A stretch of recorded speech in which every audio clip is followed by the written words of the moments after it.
اب میں گویا ہوا آدھی رات کا وقت ہوگا کہ کسی آواز سے میری آنکھ کھل گئی۔ لالٹین کی روشنی میں جو منظر میں نے دیکھا اس سے میرے سانس اوپر کا اوپر اور نیچے کا نیچے رہ گیا۔ دل کی دھڑکن ایک دم تیز ہو گئی۔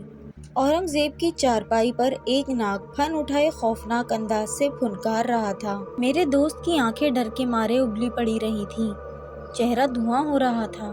مجھ میں بھی اتنی ہمت نہیں تھی کہ کوئی چیز اٹھا کر سانپ پر دے مارتا، اور شاید اورنگزیب اس لیے پتھر کا بت بن گیا تھا کہ اس نے ذرا سی بھی حرکت کی تو وہ ناگ کہیں اس کو ڈس نہ لے کہ اچانک ایک بہت ہی بڑا نیولا خدا جانے کدھر سے آیا کہ اس نے ایک ہی جست میں اس ناگ کی گردن کو اپنے منہ میں دبوچ لیا اور اسے ساتھ لیتے ہوئے چارپائی سے بہت دور جا گرا۔ ان نازک لمحات سے فوراً فائدہ اٹھاتے ہوئے اورنگزیب اٹھ کر تیزی کے ساتھ میری چارپائی پر آ گیا۔ کالے ناگ اور نیولے میں زبردست جنگ ہو رہی تھی۔ خاصی دیر تک تو یوں معلوم ہو رہا تھا کہ ان میں سے کوئی ایک بھی ایک دوسرے کو زیر نہیں کر سکے گا، مگر پھر ہم نے دیکھا کالے ناگ نے ایک دم ہی چمگادڑ کا روپ دھارا اور دیکھتے ہی دیکھتے روشن دان کے راستے سے غائب ہو گیا، اور نیولا زمین پر 2-4 بار لوٹ پوٹ ہوا اور ہم یہ دیکھ کر حیران و ششودر رہ گئے۔ ہمارے سامنے موچی بابا موجود تھا۔ اسے دیکھتے ہی ہماری جان میں جان آئی۔ خدا کا شکر ہے کہ میں عین وقت پر آ گیا، ورنہ وہ اورنگزیب کو ہلاک کر دیتا۔ دراصل یہ وہی شیطان تھا جو کل ہوٹل میں تمہیں نظر آیا تھا اور تمہارے دوست نے 3 ٹھوکریں مار کر اسے ادموا کر دیا تھا، اس لیے آج رات وہ انتقام لینے آیا تھا۔ مگر بابا جی، ایک بات سمجھ میں نہیں آئی، کچھ دیر پہلے آپ نیولے کے روپ میں تھے اور اب ہمارے سامنے اصلی روپ میں نظر آ رہے ہیں۔ انسان کا روپ تو اتنی جلدی نہیں بدل سکتا۔ اس میں اصلی حقیقت کیا ہے؟ اورنگزیب نے پوچھا۔ تم ٹھیک کہتے ہو، یہ روپ بھی میرا اصلی روپ نہیں ہے۔ میں دراصل ایک جن ہوں اور ان بزرگ کے ہاتھوں مسلمان ہو چکا ہوں۔ میں نے ان کے ہاتھ بیعت کی ہوئی ہے۔ یہ کام انہوں نے میرے سپرد اس لیے کیا تھا کہ میں اسے بخوبی انجام دے سکتا ہوں۔ اچھا بچوں، اب میں چلتا ہوں۔ تم بے فکر رہو کر چین کی نیند سو جاؤ۔ کل چھٹی کا دن ہے، تم دونوں نے شمشان گھاٹ کی طرف بھی جانا ہے اور اپنے کام کو پورا کرنا ہے۔ یہ کہتے ہی وہ غائب ہو گیا۔ موچی باپا کی باتیں سن کر ہم حیران تھے اور ہمارے منہ کھلے کے کھلے رہ گئے۔ کچھ دیر تک تو ہم ایک دوسرے کی شکلیں ہی دیکھتے رہے۔ اتنے حیران کن واقعات جن سے ہمیں واسطہ پڑ رہا تھا۔ اگر ہماری جگہ کوئی اور ہوتا تو وہ گھر چھوڑ کر کب کا بھاگ گیا ہوتا۔ خیر، ہم دونوں اپنی اپنی چارپائیوں پر لیٹ گئے، مگر ہماری آنکھ نہیں لگی۔ فجر کی اذان تک چارپائیوں پر پڑے کروٹیں ہی بدلتے رہے۔ فجر کی نماز مسجد میں ادا کی، گھر آ کر ناشتہ کیا اور آئندہ کا پروگرام بنایا۔ ہم شمشان گھاٹ جانے کی تیاریوں میں مصروف ہو گئے۔ میں نے پہلے سے محسوس کیا کہ میرے اندر اب وہ خوف نہیں تھا جن بابا کی باتوں سے مجھے بہت حوصلہ ملا تھا۔ اس کی ایک وجہ یہ بھی تھی کہ وہ ہماری قریب کی بستی میں موچی کے روپ میں رہتا تھا، جہاں سے ہمارا آنا جانا ہوتا تھا۔ میرے دل کو بہت ڈھارس ہو گئی۔ میں نے بندوق اورنگزیب کو اس لیے پکڑا دی کیونکہ میں جانتا تھا اس کا نشانہ بہت اچھا ہے، اور ایک تیز دھار والا چاقو بھی اس کے سپرد کر دیا۔ باقی ایک چاقو اور دوسرا سامان میں نے پکڑ لیا، اور پھر گھر کو تالا لگا کر ہم شمشان گھاٹ کی طرف چل دیے۔ راستے میں دھوبی گھاٹ تھا۔ ہم نے دیکھا سب دھوبی اپنا کام کاج چھوڑ کر ایک جگہ جمع تھے۔ یوں لگتا تھا جیسے وہ ہمارا ہی انتظار کر رہے ہوں۔ جب ہم پہنچے تو وہی دھوبی جس سے پچھلی اتوار کو گفتگو ہوئی تھی اور جس نے ہمیں شمشان گھاٹ کی طرف جانے سے منع کیا تھا، آگے بڑھایا اور ہاتھ جوڑتے ہوئے بولا، بچوں، مجھے معلوم تھا کہ آج تم ضرور آؤ گے، اسی لیے ہم سارے کام کاج چھوڑ کر تمہارا انتظار کر رہے تھے تاکہ تم لوگوں کو شمشان گھاٹ کی طرف جانے سے روک دیں۔ اپنی جان پیاری ہے تو اس طرف جانے کا اپنا ارادہ ترک کر دیں۔ تو تمہارا کیا خیال ہے، ہم اس طرف جانے سے رک جائیں گے؟ آخر ہمیں اس طریقے سے روکنے کا کیا مقصد ہے؟ اورنگزیب نے پوچھا۔ تم دونوں کو باز آنا ہوگا، اپنی قیمتی جانوں کو مت گنواؤ۔ وہ چڑیلیں ہمارا یہاں جینا محال کر دیں گی۔ بابو جی، ہم بال بچوں والے لوگ ہیں، دن بھر محنت مشقت کر کے بچوں کے لیے 2 وقت کی روٹی کماتے ہیں۔ اگر ان چڑیلوں سے ٹکرانے کی کوشش کی تو ہم یہاں پر کام کرنے کے لیے بھی نہیں آئیں گے۔ ہم مرنا نہیں چاہتے۔ اس دوران ایک اور شخص بھی درمیان میں بول پڑا۔ ہم ایک دوسرے کا منہ دیکھنے لگے کہ انہیں کیا کہیں۔ پھر اورنگزیب نے نرم لہجے میں کہا، ہم تو تم سب کی بھلائی ہی کے لیے چاہتے ہیں کہ ان چڑیلوں کا خاتمہ ہو جائے، کیونکہ ہمیں علم ہوا ہے کہ شمشان گھاٹ کی چڑیلوں نے لوگوں کا جینا دوبھر کر رکھا ہے۔ دور دراز کی بستیوں سے معصوم بچے اٹھا کر لے آتے ہیں۔ تم ذرا سوچو، یہ کتنا بڑا ظلم ہے۔ برائی کا خاتمہ بہت ضروری ہے۔ بیٹے، تم کہتے تو ٹھیک ہو، ان چڑیلوں کا بڑے بڑے شکتی والے بھی کچھ نہ بگاڑ سکے تو تم کیا کر لو گے؟ 2 نوجوان سے یہ کٹھن اور جان لیوا کام کیسے ہوگا؟ ان کا مقابلہ کرنا کوئی اتنی آسان بات تو نہیں، ایک بوڑھے دھوبی نے کہا۔ لڑکوں نے جواب دیا کہ ہم اکیلے نہیں ہیں، ایک تو اللہ تبارک و تعالیٰ کی ذات اقدس ہمارے ساتھ ہے، جو برے کاموں کا خاتمہ کرنے کے لیے انسان کا ساتھ دیتی ہے۔ ایک بزرگ ہستی بھی ہماری مدد کو ہیں۔ تم لوگ دیکھ نہیں رہے کہ ہم کتنے بے خوف اور نڈر ہو کر اس طرف بڑھ رہے ہیں؟ حالانکہ ان چڑیلوں میں سے کچھ چڑیلوں نے مختلف روپ بدل کر ہم پر بھی وار کرنا چاہا، مگر وہ ہمارا کچھ نہ بگاڑ سکیں۔ باری تعالیٰ کی مدد ہمارے ساتھ شامل حال تھی، اور اب انشاءاللہ العزیز وہ سب ہلاک ہو جائیں گی، ہم ہی ان کا خاتمہ کریں گے۔ اورنگزیب نے کہا۔ وہ سب یہ باتیں سن کر مسکرا دیے اور دعا کے لیے اپنے ہاتھ اٹھا لیے۔ ہم دونوں آگے بڑھ گئے۔ پھر جیسے ہی ہمارے قدم شمشان گھاٹ کی حدود میں پڑے، ہم پر خوف طاری ہونے لگا، اور اورنگزیب نے فوراً کہا، میرے دوست، درود شریف کے ساتھ کل شریف پڑھنا شروع کر دو۔ یہ کہتے ہوئے اس نے خود بھی قرآن مجید فرقان حمید کی آیت الکرسی کی تلاوت کا دل میں ورد کیا۔ اس کی برکت سے ہمارے اندر کا خوف ختم ہو گیا۔ اسی وقت ہم نے محسوس کیا درخت کے ساتھ لٹکی ہوئی چمگادڑوں میں بے چینی سی پیدا ہونے لگی تھی۔ حالانکہ وہ درخت ہم سے خاصا دوری پر تھا، مگر دور سے ہی ہمیں ان میں ہلچل محسوس ہو رہی تھی۔ اکا دکا چمگادڑیں اڑنے بھی لگی تھیں۔ جب ہم اس درخت کے نیچے پہنچے تو اورنگزیب نے ان خون آشام چمگادڑوں پر فائر کھول دیا۔ زبردست دھماکے کے ساتھ 20 چمگادڑیں زمین پر آ گریں۔ ہمارے کپڑے لہو لہان ہو گئے۔ اورنگزیب نے اس کی پرواہ نہ کی اور کارتوس بندوق میں ڈال ڈال کر ان پر فائر کرتا رہا۔ شمشان گھاٹ میں اتنا بھیانک شور مچا ہوا تھا کہ ہم اگر کوئی بات ایک دوسرے سے کہتے تو وہ بات ہمیں سنائی نہ دیتی، اور پھر اچانک ایک بہت بڑی چمگادڑ نے اورنگزیب کو اٹھا لیا، حملہ کر کے، اور وہ اڑتا ہوا ایک طرف کو چلا گیا۔ یہ دیکھتے ہوئے بھی میں اس کے پیچھے دوڑا۔ وہ چمگادڑ ایک کھنڈر نما عمارت کے اندر داخل ہو گیا۔ اس چمگادڑ نے اورنگزیب کو چھوڑ دیا اور وہ فرش پر آ گرا۔ اس دوران اسے محسوس ہوا کہ فرش پر گرنے سے پہلے ہی کسی نے اسے تھام لیا ہو۔ بلا شبہ یہ غیبی مدد تھی، کیونکہ اسے کوئی چوٹ تک نہیں آئی تھی۔ بندوق اب بھی اسی کے پاس تھی، اور میں دوڑتا ہوا اس کے قریب جا کھڑا ہوا۔ سامنے والا منظر چونکا دینے والا تھا، جس نے ہمیں لرزا کر رکھ دیا۔ ہمارے سامنے وہی کالے کمبل والا پراسرار شخص کھڑا تھا، مگر اب اس کا سر ننگا تھا، جو خوب چمک رہا تھا۔ اس کے مکروہ چہرے پر بھیانک پن موجود تھا۔ اس کی آنکھیں دیے کی طرح روشن تھیں، گویا کہ دن تھا اور بہت تیز روشنی بھی تھی۔ اس شخص کے دونوں ہاتھ پر ایک بچہ تھا، جسے اس نے سر سے بلند کر کے اٹھایا ہوا تھا۔ اتنے میں وہ چمگادڑ، جس نے اورنگزیب کو اٹھا کر یہاں یوں لا کے پھینکا جیسے وہ کوئی دودھ پیتا بچہ ہو، وہ ایک خوفناک عورت کا روپ دھار چکا تھا، جس کے منہ سے خوفناک قہقہے بلند ہو رہے تھے کہ اس کالے کمبل والے شیطان نے اسے جھڑک دیا۔ اس شیطان کا چہرہ غضبناک ہو رہا تھا، اور وہ ایسی نگاہوں سے ہمیں دیکھ رہا تھا جیسے وہ ہمیں زندہ نہ چھوڑے گا۔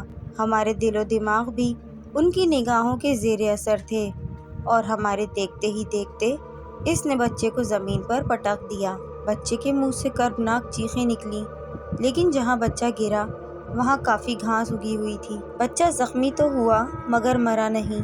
اور پھر ہم نے دیکھا اس شیطان نے 3 رخوں والا نیزہ نکال لیا اور وہ چاہتا تھا کہ نیزہ بچے کے پیٹ میں گھونپ کر اس کا خاتمہ کر دے، لیکن اتنے میں ہی اس کے نیزے والا ہاتھ ہوا میں معلق ہو کر رہ گیا۔ اس نے بہت کوشش کی کہ وہ نیزہ بچے کے پیٹ میں پیوست کر دے، مگر وہ اپنے ناپاک ارادے میں کامیاب نہ ہو سکا، اور پھر اس کے چہرے پر خوف طاری ہونے لگا، اور اس کی ساتھی شیطان عورت اور وہ خود نیزہ بردار اور اسرار شخص وہاں سے بھاگ جانا چاہتے تھے کہ اچانک ایک سمت کسی کو دیکھ کر ان کے اٹھے ہوئے قدم رک گئے اور وہ آہستہ آہستہ پیچھے کی طرف ہٹنے لگے، مگر ہمیں کوئی نظر نہ آیا۔ اچانک ان شیطانوں کے جسموں کو آگ نے اپنی لپیٹ میں لے لیا اور ہمارے دیکھتے ہی دیکھتے وہ دونوں جل کے راکھ ہو گئے۔ اس کے ساتھ ہی جن بابا ہم پر ظاہر ہو گیا اور اس بہادری کے کام پر ہمیں مبارکباد دی۔ ہم وہاں سے واپس ہوئے تو ہم نے دیکھا بڑھ کا وہ درخت چمگادڑوں سے پاک ہو چکا تھا اور اس کے نیچے سینکڑوں ڈھانچوں سے بدبو اٹھ رہی تھی۔ ہم نے اس بدبو سے بچنے کے لیے منہ پر رومال رکھ لیے اور تیز تیز قدم لیتے ہوئے شمشان گھاٹ سے باہر نکل آئے۔ جن بابا وہاں سے اپنے پیر صاحب کے پاس کامیابی کی خبر سنانے چلے گئے۔ جب دونوں دوست دھوبی گھاٹ پر پہنچے تو وہاں جو موجود دھوبی حیرت اور خوف سے ہمیں یوں دیکھنے لگے کہ انہیں یقین ہی نہ آ رہا ہو کہ ہم دونوں وہی ہیں، مگر اورنگزیب کے ہاتھ میں بندوق دیکھ کر سمجھ گئے۔ دراصل تمام ہمارا جسم خون میں لت پت تھا، چہرے بھی پوری طرح بگڑے ہوئے تھے۔ اپنے مکان پر پہنچ کر ہم نہائے اور کپڑے بدلے۔ نہانے سے پہلے ہم نے آئینے میں اپنی شکلیں دیکھیں تو ہنسے بغیر نہ رہ سکے، کیونکہ ہم ایک اذیت ناک اور خوفناک ماحول سے گزر کر آئے تھے۔ اس دن کے بعد درخت کے نیچے وہ موچی ہمیں کبھی دکھائی نہ دیا جو جن کے روپ میں نظر آتا تھا۔ جو کچھ مجھ پر اور اورنگزیب پر گزری اسے ہم برسوں تک نہ بھلا سکیں گے۔